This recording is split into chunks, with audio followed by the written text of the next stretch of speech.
Shalom, shalom, shalom to everyone watching. This is Rabbi Moshe Otero with the Ways of Israel, or Los Caminos de Israel, Darkei Israel. And we are continuing our study to be a Jew.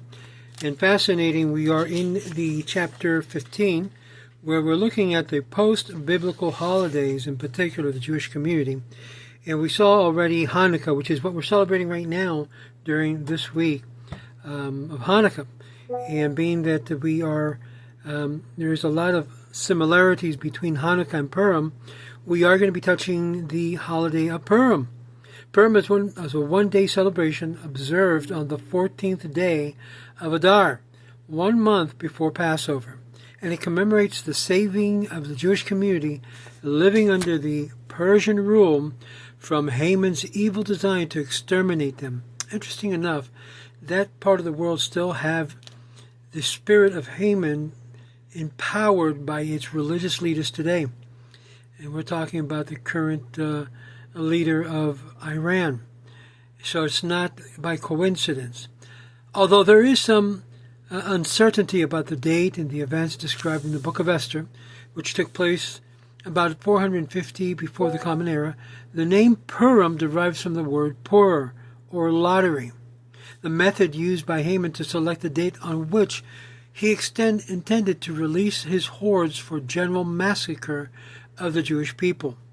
The design of Haman have had their unfortunate parallel in the evil designs of many other rulers throughout the century in whose land Jews lived, including the current Ayatollah in Iran.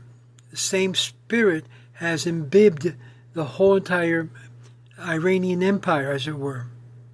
The precarious nature of the Jewish survival is countless countries of the diaspora where the fate of the Jews was often subject to the whims and the caprice of the local rulers is epitomized by the story of Purim.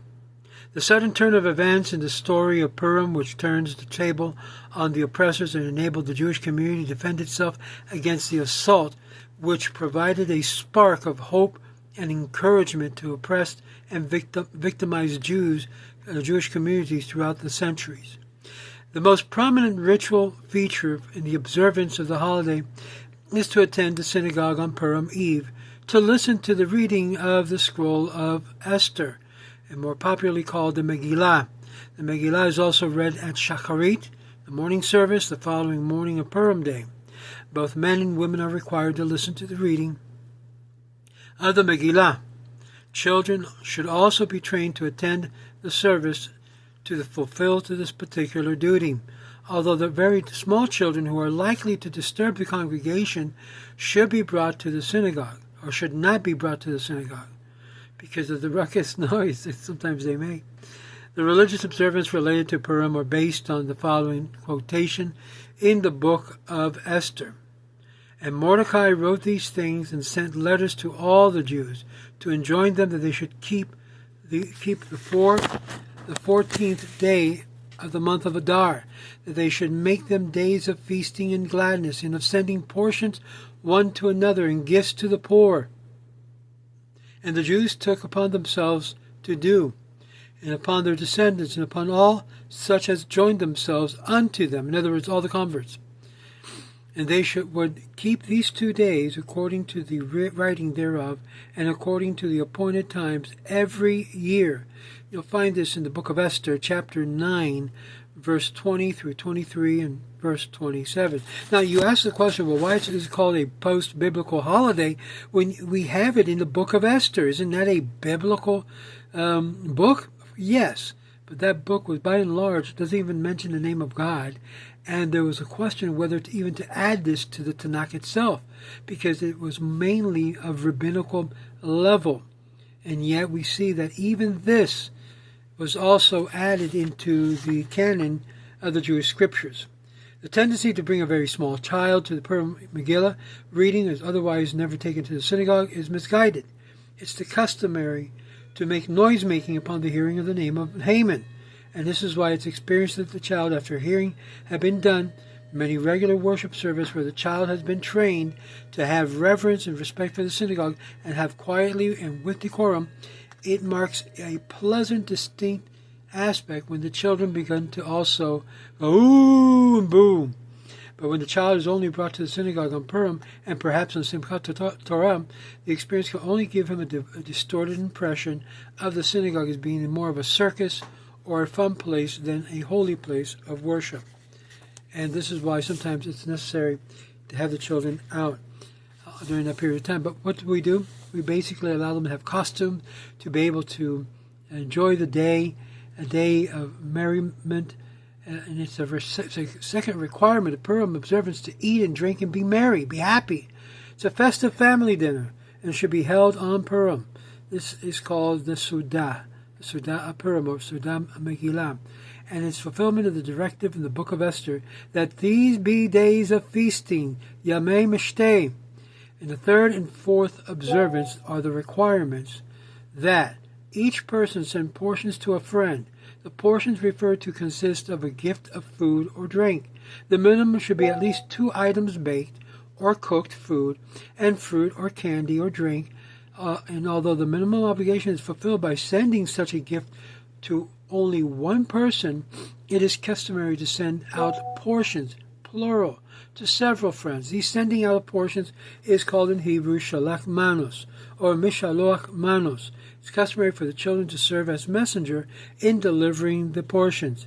Each person give gifts or charity at least to 2 people or persons worthy of needing the cause. Even a poor person who himself is a recipient of charity must also give to others. If one is in a place where there are no poor people or otherwise unable to distribute it that day, the money should be set aside for later distribution. Since in Talmudic times, Purim has been seen as a day when the usual restraints against excessive drinking and intoxicating beverages were relaxed. A person is required to drink on Purim until he does not know the difference between the cursed Haman and the blessed Mordecai. We'll find that in Megillah, Talmud Megillah, chapter 75. And this was said by the sages. Nevertheless, if a person knows that if he drinks more than usual, he may unwittingly disregard or violate the religious precept, or that it will vulgarize his behavior, it is better that he should not permit himself to become intoxicated even on Purim. So there's no commandment to get drunk on Purim. Although there's no prohibition of work on Purim, just like in Hanukkah, as there is on the Sabbath or on the major festivals, it is nevertheless proper to abstain from one's regular job on Purim day and celebrate the holiday in the appropriate manner. The custom has spread in many Jewish communities to hold parades, carnival-type celebrations, and parties on Purim. Purim parties are very popular. The wearing of costumes and similar merrymaking, especially by children, is a particularly popular form of Purim festivities. Now, because of the capital city being Shushan, celebrated on the 15th, cities like Shushan, which had been walled the days of Joshua, were observed as Purim a day later. So on the 15th of Adar, that day is now called Shushan Purim.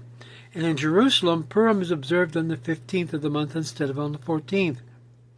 In the grace after meal, in the regular prayer service, a special prayer, Al HaNisim, which is also said, by the way, in Hanukkah, expressing the gratefulness and the thankfulness to God for the miracles that occurred, are all included.